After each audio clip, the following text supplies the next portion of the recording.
Este es el módulo de estudio Discípulos a todas las naciones. La misión continúa hasta que Él venga. Introducción. No cabe duda que la Iglesia de Jesucristo se está expandiendo en la tierra. Desde la muerte y resurrección de Cristo, ha habido periodos de expansión y repliegue de la fe cristiana.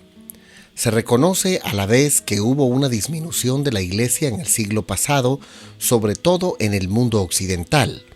Empero, se ha expandido ampliamente en América Latina, también en África y Asia, pasando de una población mayor a los 100 millones de fieles. El resultado es que desde el día de Pentecostés, hoy más que nunca, se puede decir que la Iglesia es global. En las últimas décadas, ha habido crecimiento significativo caracterizado por un número en aumento de movimientos de la Iglesia a nivel nacional en expansión. Mandrick, un escritor, dice que el movimiento evangélico ha tenido un crecimiento exponencial y ha sido el de más crecimiento a nivel global. La oleada de misiones evangélicas después de la Segunda Guerra Mundial fue una historia de éxito sorprendente. Pero el crecimiento exponencial surgió de una nueva generación de movimientos evangélicos indígenas alrededor del mundo. El movimiento de la Iglesia en África es representado por más de 10.000 denominaciones cristianas iniciadas por africanos haciendo impacto en su continente, además de impactar también Inglaterra y Europa. Se han identificado unos 200 movimientos autóctonos de establecimiento de iglesias. Muchas se encuentran en Asia, China, la India, Nepal, Camboya e Indonesia. Solo en China, la iglesia ha crecido de 3 millones en 1975 a más de 75 millones hoy día. En Latinoamérica, el aumento de evangélicos ha sido dinámico. 3/4 de los evangélicos son pentecostales, siendo un crecimiento 3 veces más rápido que la población en general. Además, hay un incremento de las agencias misioneras que son en la actualidad unas 400, representando unos 10.000 misioneros. Es por eso que tenemos un aumento de movimientos de iglesias autóctonas y el ascenso y participación de iglesias del mundo mayoritario en misiones globales, extendiéndose y expandiendo el evangelio rápidamente. En este estudio haremos un repaso a la historia de la iglesia primitiva que nos ilustrará el patrón dinámico del desarrollo de las iglesias nacionales misioneras infinitamente reproducibles, las cuales hoy caracterizan esta época de discipulado global. Es nuestra oración que el estudio cuidadoso del material, basado en el libro de los Hechos de los Apóstoles, sea una fuente de información, formación e inspiración para usted, y que pueda motivarle e iniciarle en el desarrollo de su vida, familia e iglesia local en hacer lo que Dios ha mandado hacer. Discípulos a todas las naciones. En este módulo se estudiarán aspectos importantes narrados por el evangelista Lucas en el libro de los Hechos. Las estrategias de aprendizaje de este módulo son las siguientes. Al finalizar este curso, el alumno deberá comprender mejor el mandato de hacer discípulos a todas las naciones, además de conocer de mejor manera el desarrollo de la Iglesia Nacional y también identifica las etapas del desarrollo de la Iglesia. Lección 1. La historia de Lucas. Introducción. El Evangelio de Lucas narra extraordinarias historias sobre la vida, milagros, discursos y todo el ministerio de Jesucristo en esta tierra, además del llamamiento de sus 12 apóstoles. En la continuación de su narrativa, en el libro de los Hechos de los Apóstoles, Lucas nos dice cómo los discípulos que Jesús llamó trabajaron en la plantación y desarrollo de la iglesia primitiva. ¿Acaso Jesús realmente esperaba que 11 discípulos galileos alcanzaran al mundo con el mensaje del Evangelio? Así es. Jesús tenía en mente esto e hizo los preparativos para que ocurriera de acuerdo con su plan. Les prometió su autoridad, su presencia y su poder. Y fue así como los discípulos proclamaron las buenas noticias y establecieron iglesias por donde quiera que iban. La expansión del Evangelio en el primer siglo fue extraordinaria. Menos de una década después de Pentecostés, Lucas escribió: entonces las iglesias por toda Judea, Galilea y Samaria eran edificadas, andando en el temor del Señor, y se acrecentaban fortalecidas por el Espíritu Santo. Hechos 9:31.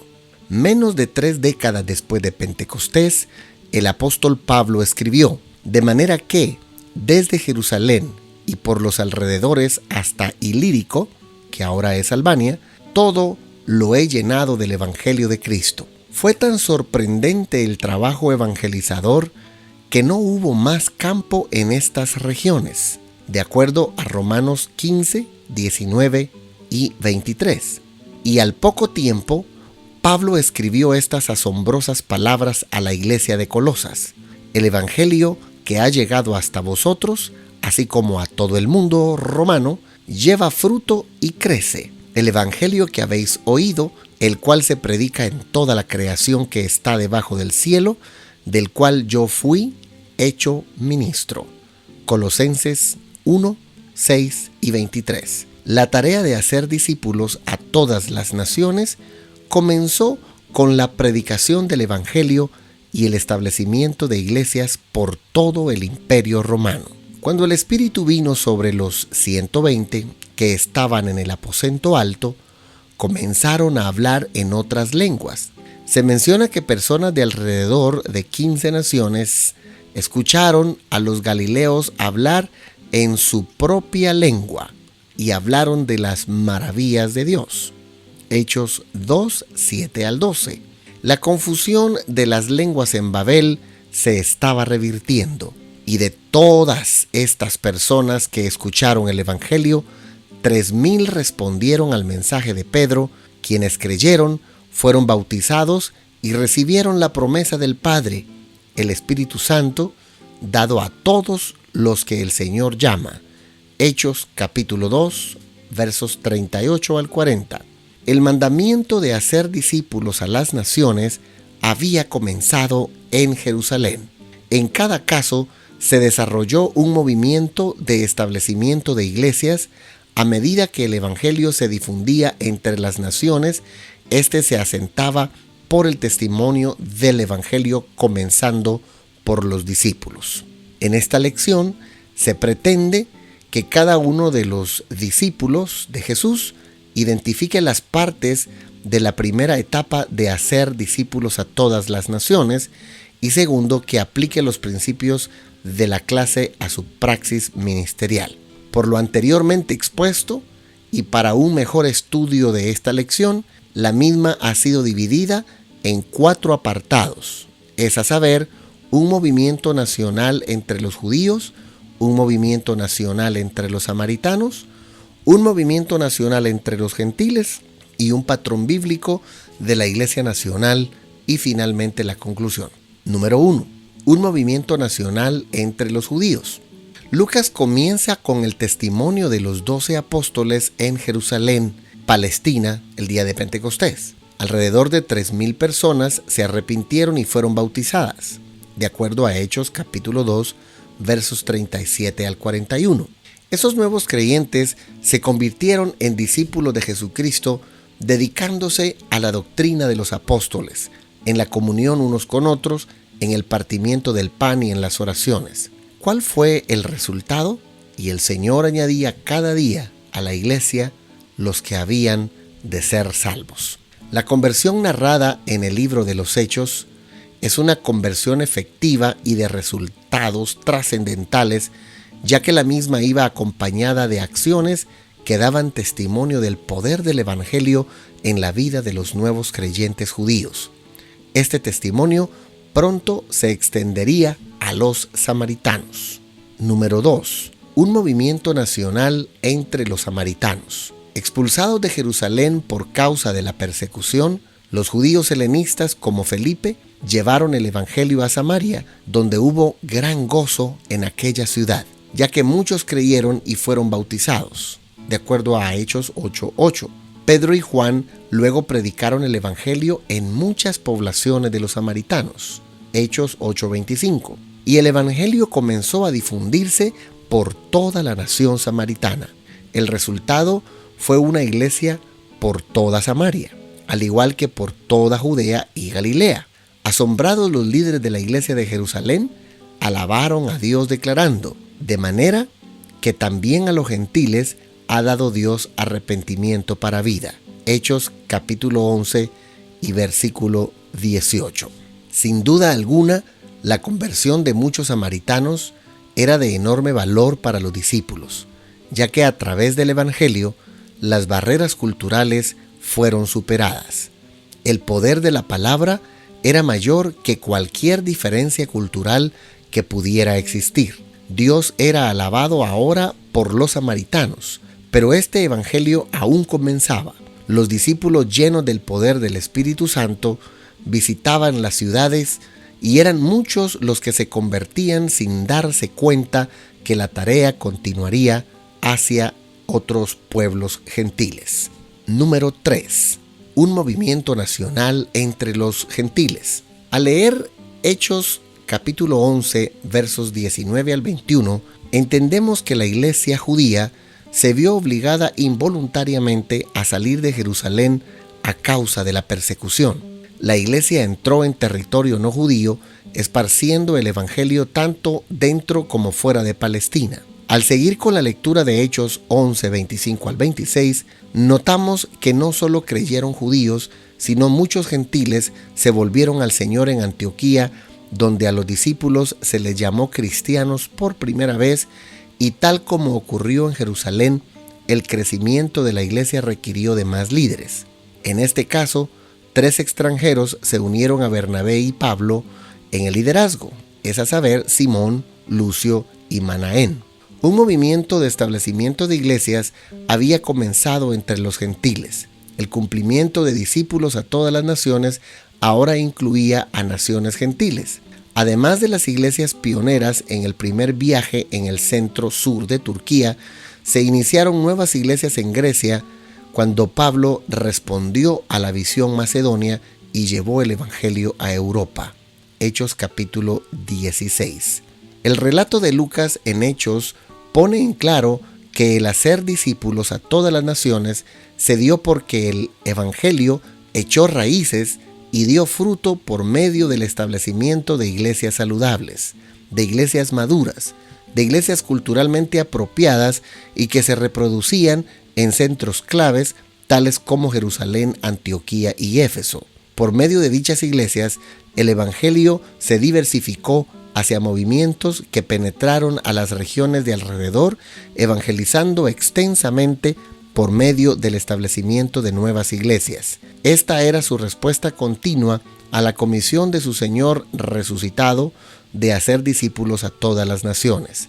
Para esto fueron dados su poder, presencia y autoridad prometidos. Dicho movimiento nacional entre los gentiles es la evidencia plena de que el testimonio de los discípulos era espectacularmente suficiente para que las personas abrazaran el evangelio casi de manera inmediata, además de todo lo que el Señor Jesucristo había hecho ante miles de personas, sanándolas y enseñando la palabra. Todo lo anterior nos lleva a estudiar un patrón bíblico que esta iglesia en particular llevaba a cabo. Número 4. Un patrón bíblico de la iglesia nacional.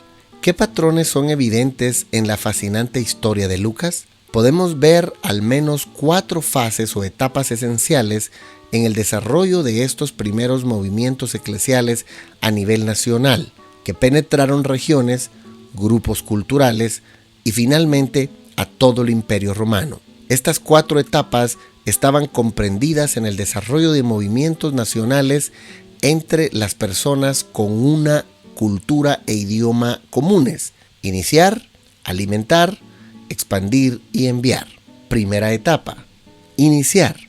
Hubo una etapa inicial en los centros religiosos, políticos y culturales claves, en la que se predicó el Evangelio con el poder del Espíritu Santo y se inició una iglesia. Los que se arrepentían y creían eran bautizados, llenos del Espíritu, incorporados a la comunidad de creyentes e instruidos en lo que Cristo había mandado. El resultado, discípulos que comenzaron a multiplicarse al compartir las buenas nuevas acerca de Jesucristo con sus familiares y amigos. Segunda etapa, alimentar. Luego siguió una etapa de alimentar. Al incrementarse el número de discípulos, los que aprendían a llevar bien sus hogares se convertían en líderes de la iglesia emergente. El número creciente de líderes maduros y dotados fortaleció la iglesia e hizo posible la multiplicación de más comunidades. Tercera etapa, expandir. La etapa de expansión comenzó a tomar forma cuando la iglesia echó raíces en la cultura y comenzó a estructurarse y expresarse de una manera tal que encajara con la situación y llegara a ser económicamente independiente, autónoma y que se propagara por sí sola. La multiplicación de líderes llevó a la multiplicación de nuevas iglesias. Cuarta etapa, enviar. Una importante etapa de enviar tuvo lugar cuando la Iglesia Nacional comenzó a llevar el Evangelio a otras culturas y otros pueblos, cuando los creyentes les tendieron la mano a los que todavía no habían escuchado o comprendido el Evangelio. Así que el proceso de desarrollo se repitió dentro de un grupo nuevo cuando se predicó el Evangelio y se iniciaron nuevas iglesias, haciendo posible la difusión del Evangelio a todas las culturas y todos los grupos. Conclusión. La iglesia en el libro de los Hechos reprodujo lo que era infinitamente reproducible, a saber, discípulos obedientes, líderes piadosos, nuevas congregaciones y movimientos eclesiales de envío de misioneros a nivel nacional. Los miembros de la iglesia primitiva buscaron cumplir con el último mandamiento de Cristo, alcanzar el mundo haciendo discípulos a todas las naciones. Puede hacerse. Ellos lo hicieron. Debe hacerse. Mateo 24:14. El movimiento de hacer discípulos a todas las naciones requiere de movimientos eclesiales a nivel nacional en toda nación. El estudio sobre la historia contada por Lucas nos lleva a conocer sobre el trabajo tesonero y arriesgado de los primeros discípulos y creyentes que se estaban añadiendo de manera espectacular a la iglesia. Esto nos demuestra que la iglesia debe y tiene que seguir con una encomienda de predicar el Evangelio a las nuevas generaciones. Los retos quizás sean mayores o iguales a los que la iglesia del primer siglo tenía, pero la palabra debe ser llevada a otras personas que están esperando por un renuevo y esperanza de vida. En la siguiente lección estudiaremos el desarrollo de la Iglesia Nacional.